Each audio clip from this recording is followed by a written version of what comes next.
Today I'm going to be talking about chapter 11 in our leadership book.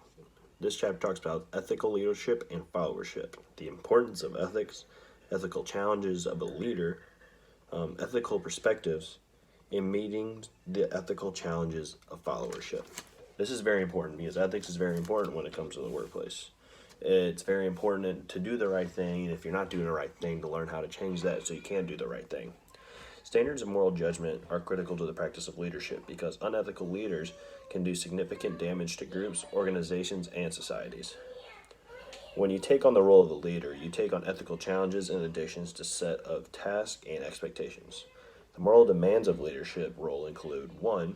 Issues are related to truthfulness and release and collection of information. 2. The extent of responsibility for actions of followers. 3. The use of power. 4. Accumulation of social and material rewards. 5. Conflicting and broken loyalties.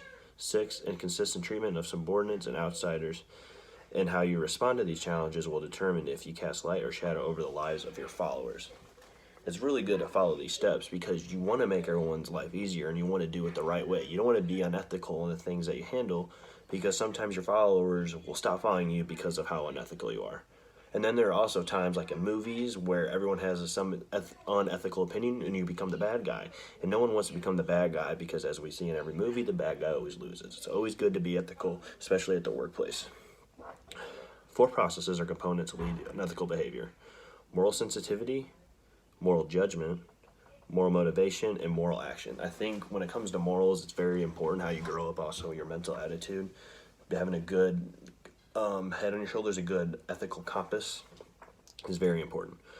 Moral sensitivity or recognition is the identification of the existence of moral problems. This component involves acknowledging that our behavior impacts others, identifying possible courses of action, and determining the consequences of each possible strategy.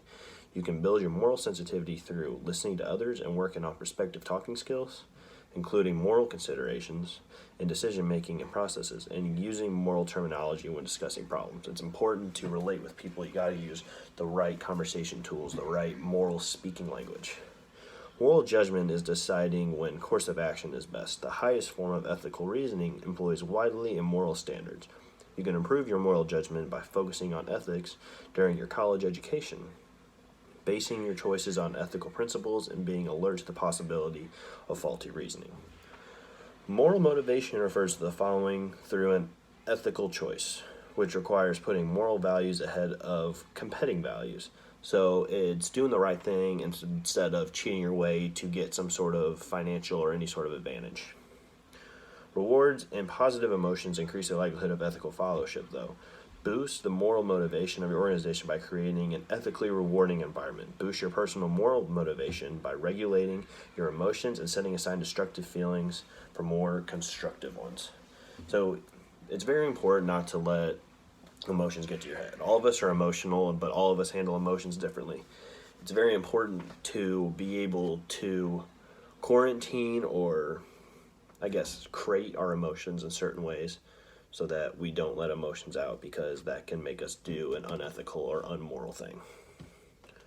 Moral character, or implementation, is the action stage of ethical behavior model.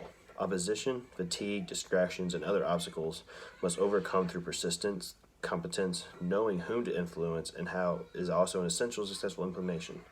You are more likely to put your decisions into action if you assess your personal history, believe that you can make a difference, master the context, and build your communication acceptance. So, Kant's categorical imperative argues that leaders ought to do what is morally right no matter what your consequence, without expectation. Such behaviors as exaggeration, lying, stealing, and murder are always wrong because we wouldn't want others to engage in them. Respect for people as an important corollary is Kant's perspective. So the premise of utilitarianism is the ethical choice which should be based on their consequences. So based on what they do, it's doing the ethical thing in order to punish them. The best decisions are those that generate the most advantages as compared to disadvantages. So make advantages out of disadvantages. That is the best way to get back. And you also want to make sure you benefit the majority of people. Don't just benefit yourself. You got to benefit the majority of people. Justice is fairness, balances, and need honor equality of citizens with the recognition of people differ in economic standing. So being moral is pretty much doing the right thing. It's thinking about the majority of people over yourself. What do the people want and what makes the people happy? In order to do that, you will be a good moral leader.